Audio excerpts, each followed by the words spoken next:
So normally Haley and I would get out of the car, but we got the park right in front of the place. You know, the kind you can use to track her keys and such. In my jacket pocket. Maybe that's how she found me. Could have slipped it in there during our last session, I guess. Wow. Kelsey? Kelsey, is that you? What on earth are you doing out here? And why are you calling me so much? I just need to talk, Dr. Reese. I feel like I'm on a ledge and I'm about to fall off. And the place they sent us was Chili's. Oh yeah, for sure. I'd recognize that evil grin anywhere. She did it, by the way. I just know it. She was not fun to serve. You and your friends all needed wheelchairs and drove separately. How many friends could join you here? Well, would they? Yay! We got it right. 4 wheelchairs.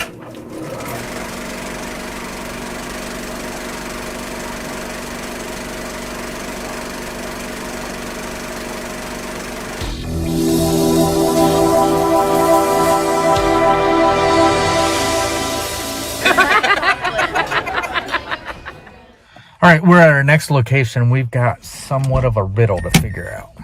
So,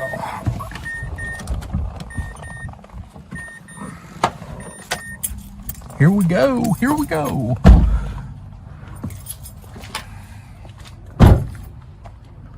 One through 12. 1 through 5.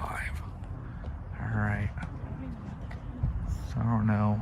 So here we go. We've got. These are apartments we are at. So it says 1 through 5.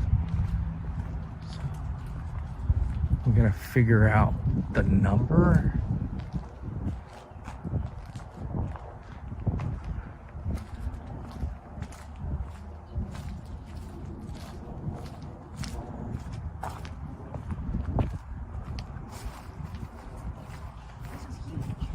I know.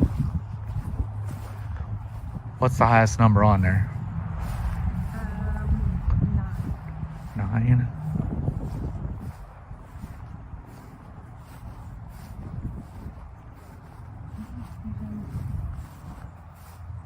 Is there a 6? 9, 4, 2, and 7. All right. So I don't know what it says.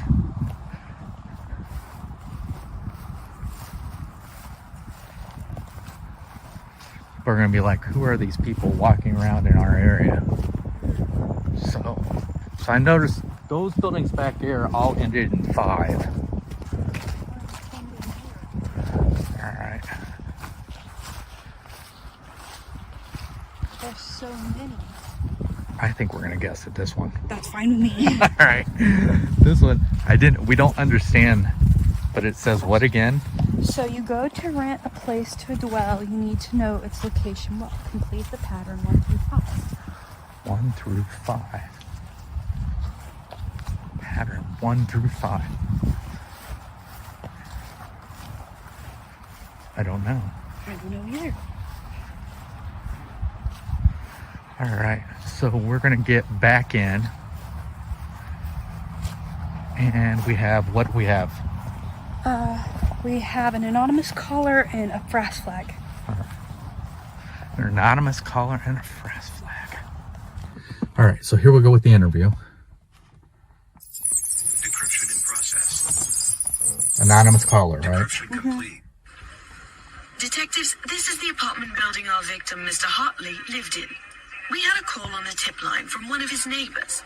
Apparently, she witnessed an odd interaction between Mr. Hartley and another individual living in the building. I'll roll the tape. Hello? Hello? Oh, I guess I just start talking. Well, where do I start? Well, I had just turned on the 6 o'clock news when I heard some voices down the hall by the entrance. I overheard a conversation that made the hair on the back of my neck stand up. Now, I've been around a long time, so I'm not one to scare easily, but something just didn't seem right.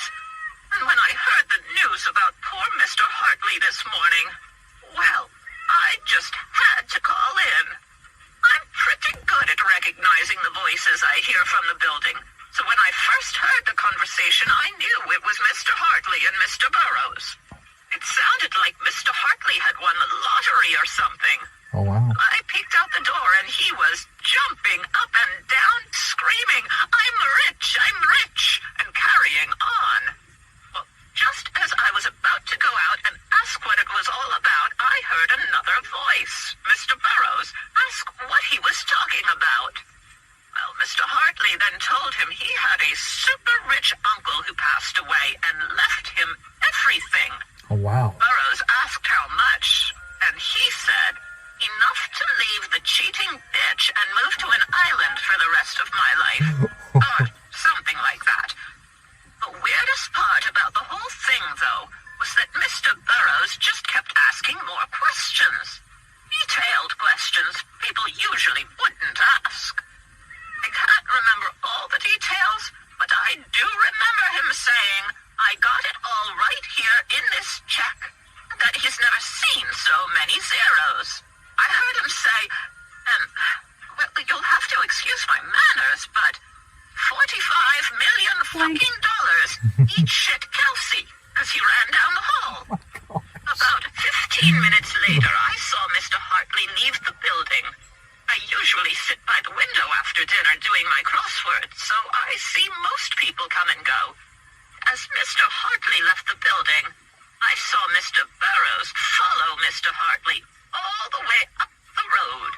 Why, he even ducked behind a bush when Mr. Hartley turned around. Now, I'm no policeman, but I've watched enough programs to know something suspicious when I see it. There's something off about that Burrows fellow. Anyways, I hope this helps, and you catch that son of a you-know-what. Thank you for your time. So she said, son of a you-know-what, but did not hold back on the other stuff. No. So. Right.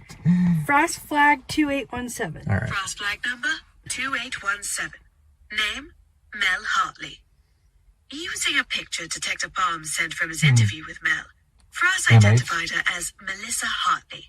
She was flagged at this location at 11:30 p.m. Footage shows her running with what appears to be a baseball bat. Unfortunately, the quality is too poor to make out any further details. Mel Hartley, the waitress. No, She might be the waitress. Her That name was was- Mel. but it was her last name was Mackenzie or something like that. No, wasn't it? that was the girl from the store. Okay. Madeline McKinney. All right. So I would answer this. We got something else? Just the... All right. I would answer this, but I think we're going to drive through here and see if we can figure it out. If we figure it out, we'll let you know when we stop. All right. So this is the next place we're going. It read that this place is supposed to, we pull up and the place is on fire. Is what the way it sounds. I don't know if that's true. I guess we're going to find out. So there's the fire hydrant. So we're supposed to figure out what direction it needs to go. Yes. The building is burning bright, flames raging with all their might, armed with a hose of 25 feet and the fire hydrant stationed across the street. Which way must she make the water go in order to quench the blazing inferno? West, northeast, east, or southwest? I don't know what direction we're at. I got you. You do? You I'm have? gonna try. All right. I don't got you. Wait, You hold know on. there's a compass in I the don't know. car, right? There's a compass in the car? Yeah. Why? There's a compass on the car. Okay, hold on. I got this. Okay, here I am. All right. Okay, All right. the building. Right. Okay. I don't got this. All right. We're going to figure it out, but what do we have to listen to here? We have an interview and a frost flag. All right. An interview and a flash flag. So we're going to get back in the car for that. All right. So here we go with our interviews. Oh, by the way, Haley and I did figure out the last one. So here we go. Decryption in process. Decryption complete. If you look around, you should see a restaurant or bar nearby. We received a call at about 12:30 this morning from an Ismail Basha, works as the manager here. He mentioned someone with a squeegee harassing customers late last night.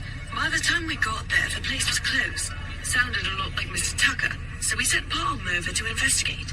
Barsha wasn't there, but we got his number from an employee. Here's the audio.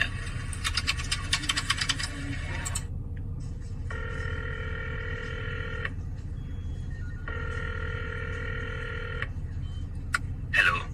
Mr. Barsha, Yes. Detective Parham, homicide detective for the PD. Do you have a few minutes to discuss the incident from last night? Yeah. Just give me a sec.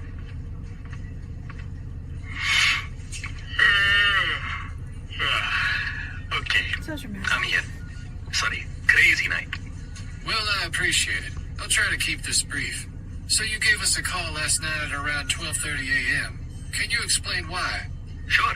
Well, there is usually a few officers popping in and out of the late night joints, just to make sure everyone is behaving. Lots of fights, kids throwing up, doing drugs, making my life a living hell. So I appreciate them stopping by. For whatever reason last night, there weren't any officers, and we had an incident. So I had to call. Yeah, we've been pretty short lately. So what was the exact reason for the call? Oh, right. Yes. Sometimes the sketchy drug heads wander in too. Last night, this guy just wouldn't leave. Clearly needed a fix of something. Kept harassing the customers, begging them for change. We had a table of drunk college kids who didn't help the situation either. Kept egging him on and making fun of him. Can you be a bit more specific? I was pretty busy, but I saw it get pretty heated a couple of times. He was just going from table to table, asking for cash. At one table, this guy said, "Sure," and made a big scene of going through his wallet, acting like he was going to give him some bills or something. Then he handed him a single nickel from his pocket and told him to go get a job. The drug head lost it, got right in his face and just went off, yelling loud and acting crazy, spitting all over him. I couldn't make out anything he was saying really, just a bunch of gibberish. And this is why you called us. Well, it was one of the reasons. Nothing happened between those two. But he just kept going from person to person and really started pissing people off. I was hoping it would just fizzle out and he'd just leave after making his rounds. But after getting a couple complaints, I figured I'd just let the cops deal with it and called in. So what happened after? It got pretty crazy there for a while. The guy just kept losing it. He had a squeegee with him and even cocked it back a couple of times, threatening to hit people with it. Most of the customers just laughed at him, but that seemed to only make it worse. It went on for a good half an hour until finally a couple of the bigger customers had enough. They tackled him to the ground, got the squeegee out of his hand, and dragged him out. Can you describe the squeegee in a bit more detail? It was a normal-looking squeegee that you would use to wash a car or something, although he had a wooden handle attached, probably to help him reach trucks and taller vehicles. I was definitely a bit worried when he was threatening people with it. Could do some damage for sure. Okay, thanks for your time, Ishmael. If you think of anything else, don't hesitate to reach out. Sure. Alright, next up is our FRAS flag. FRAS flag number 2827. Name, Kelsey Hartley. Kelsey Hartley was flagged here last night at 7:30 p.m. The footage shows her walking by. Nothing else of significance was observed. Alright. Alright, the question. We're going to the southwest. Yes, you want to tell them what the question was? The building is burning bright, flames raging with all their might. Armed with a hose of 25 feet and the fire hydrant stationed across the street. Which way must you make the water go in order to quench the blazing inferno? And we are saying southwest. Yeah! We got it. Alright, next. Alright, so we're heading off to our next one. This is 9. Number 10. Number 10. So that we only got 2 more, and then we got to figure out who our murderer is. So here we go.